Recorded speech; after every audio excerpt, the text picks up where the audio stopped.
ቀጭኑ ና እንዳትወድቅ ና ቶሎ ና። ሰላም ፋሚሊዎች፣ ይህ የዩቲዩብ ቻናላችን ነው። ሰላማችሁ ብዝት ይበልልን። ዛሬ ደግሞ ስለ ትዳር እንዴት ነው በትዳር ሁኔታዎች በትዳር ውስጥ ምን ያሉ ዛሬ ስለ ትዳር ነው የምታወራኝ ማለት ነው። እሺ አሁን ጥያቄዎችን መጠየቅ ትችላለህ ስለ ትዳር። አው ትዳር አሁን ላይ ብዙ ወጣት እንደሚለው ትዳር አሁን ላይ አይመከርም። በዚህ ዘመን በዚህ ሰዓት ኑሮ በተወደደበት ሰዓት ይላሉ። እንዴት ነው የወጣቶቹ ሐሳብ ልክ ነው ወይስ? ለምን መሰለ ትዳር በሶስት አይነት መንገድ ነው የሚከፈለው። እሺ አንደኛ ዝም ብሎ ትዳር አለ። በቃ ዝም ብሎ አለ አይደል? ዝም ብሎ ግብታ። እሺ ሁለተኛ ደግሞ ይሄ እንትን ብሎ አለ የሚገባው ማለት በቃ ፍሬስ ነው።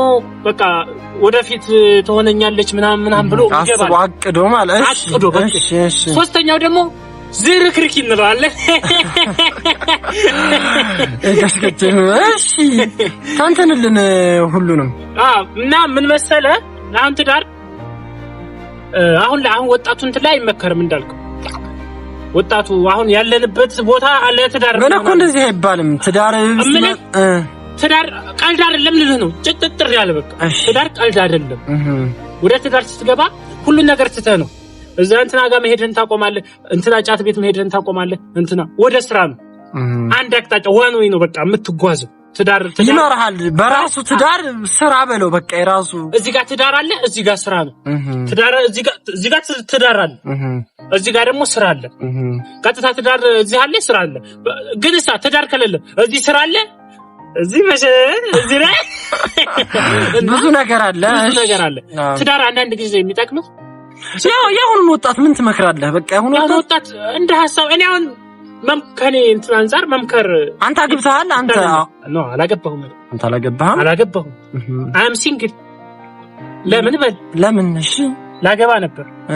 ካገባሁ በኋላ ማለት ላገባ አስብ። እሺ እንዴት ነው የማገባው? ከዛ የወራዊ ወጪ ደሞዜ 3400 ብር፣ የኪራይ 2000 ብር ከፍላለሁ። እሺ እምበላው እኔ አንድ ብስኩት እገዛለሁ። ብስኩቴን በውሃ ንክር እያደረኩ እገምጣለሁ። እሷ ትበያለሽ ወይ አልኳት። አልበላም ማለች። ከዛ በኋላ አውኩት እንዴት ትዳር እኮ ብስኩት በውሃ የሚያማግን እንብላ። ዋናው ፍቅር ነው። እና እንደዚህ እንትን ስለሆነ አንተ እያልክ ያለው ለዚህ ወጣት ባላችሁ ሞክሩ። በቃ ባላችሁ በቃ ንገሯት።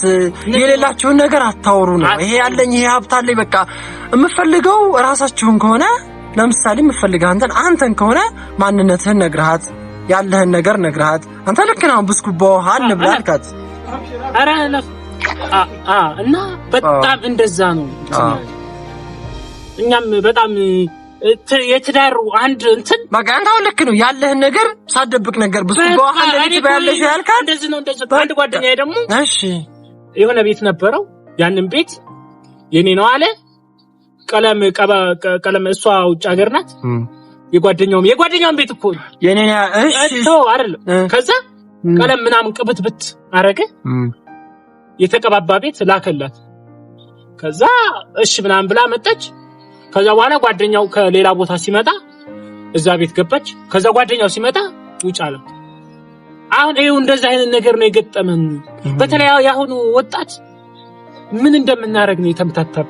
በቃ ምንም እነቴ ተምታቶብኝ።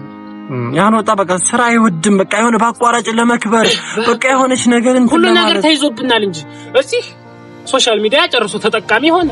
እሺ እዛ ጋር ደግሞ ስራ ለፍጠር ስትል እዛም ጋር እንደዙ። አሁን በፊት እኮ አንተ እዚህ ጋር የሆነ ነገር ሻይ ቤት ከከፈክ ሻይ ቤት ያለው ዛታቸው ሰፈር እዚህ ሻይ ቡና ከሆነ እዚህ ዳቦ ቤት ሱሪ ከሆነ ከጎን ቀበቶ ቤት። እዚህ ግን ችግሩ እዚህ ጋር ልብስ ቤት አንድ ኮት ከተሸጠ ጃኬት፣ እዚህ ጋር ደግሞ ሱሪው ዛኛው እንደዛ ነበር። እዚህ ጋር ደግሞ ቀበቶ ከተሸጠ አሁን ላይ ግን በቃ ልብስ ቤት ይከፍታል። ሱሪ ምናምን ተርፈ ካገኘ ይሄኛውም ጓደኛው እንደሱ ጫማ ቤት እዚህ ካለ እዚህ ጋር ጫማ ቤት ምን ያደርጋል? ጫማ ቤት እዚህ ጋር ካለ መኖር ያለበት የት መሰለው? የ30 ትራንስፖርት ሌላ ቦታ ነው። እንደዛ ነበር። አሁን ላይ ይሄ እዚህ ጋር ጫማ ቤት ከፍቼ እያየህ መተህ ጫማ ቤት ጎን ትከፍታለህ። ቀበቶ ትከፍታለህ። ጤነኝነት ነው። ይሄ ግን እና አይደለም ታጣበበ የድሮ አባቶቻችን አሁን ላይ ሀብታም የሆኑ ሰዎችን ልንገር። እሺ ምንድነው ሚስጥራቸው? በየቦታው ይሄዳሉ አይደለ? አዎ በየሀገሩ ይሄዳሉ። አዎ በቃ በየሀገሩ ይሄዳሉ። ሰርተው እንደምታየው ህንጻ ገንብተዋል። አሁን ላይ ያንተ ጓደኞች የአባቶቻቸውን ህንጻ የሚበሉት ማለት ነው እንትን እያሉ ያሉት ውርሱን በቃ ያንን ኪራይ ምናምን አለ ያን እየተቀበለ ይባላል። ነጭ መኪና ጥቁር መኪና ባጠገብ ይዞ ፒፕ አድርጎ ያልፋል። አባቱ በፊት የሰራው እንጂ እኛ ወዴት ሄደን እንስራ ነው እኮ ነው አሁን ጥያቄው። አባቶቻችን አንተ እንደነሱ አላካበቱም ሀብት የቤተሰቡ አላካበቱም። የኔ አባትማ ያው ታውቃለህ በፊት እንትን ጓደኛ ዝሮ የኔ አባት በፊት አሁን ላይ የነበር እና አሁን ላይ ተደናግሮናል። እና ጠቅለል አድርገህ አሁን እንደ ሐሳብ ስታገብ ትዳር አሁን ይመከራል ወይስ እንዴት ነው? እኔ ትዳር ጥሩ ነው እላለሁ። ልክ እንዳልከው ያለህን ነገር ተናግረህ በእውነታው ተናግረህ በቃ እሱ ነው ሽሮ እየበላህ ጥብስ እንትን አልከው እኮ የኔ ልንገር እኔ እራት ምሳሌ ብስኩት በውሃ እበላለሁ በቃ ያንን መበላ ከሆነ ነው የሚያው ፈረስም ያው እኔ አልፈልግም ካለች ለኔ አኮነ እኔም ቁም የቀረው እሷ ነገሩ አጣጣስ ማለት እኔ ነኝ ጂቪቴን ማታ እና አሁን ደግሞ አንተ ብስኩት በውሃ ነው የምበላው ብለህ እኮ ዝም ብለህ ብስኩት በውሃ የምትበላ ሴት መፈለግ የለብህም።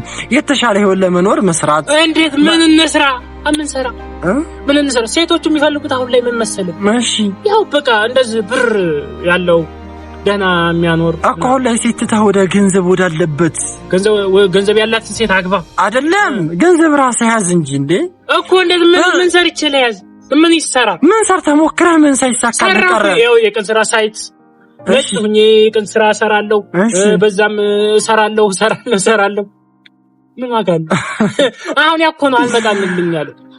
በጣም ለውጥ የለም ነው በቃ እነባንባለሁ። አሁንም ያው እንደምታየው ብዙ ጊዜ ቁጭ ብለህ ነው የማይህ እንደው አንድ ቀን ስሰራ ይቻል አቅም እኔ ያው ኦንላይን ምናምን አለ ያንን እሰራለሁ። ሳይት ኦንላይን 300 ብር ባለፈው ተዘረፍኩኝ ዝም ከሰብ ከዛ በኋላ አይሚሮ የተነካ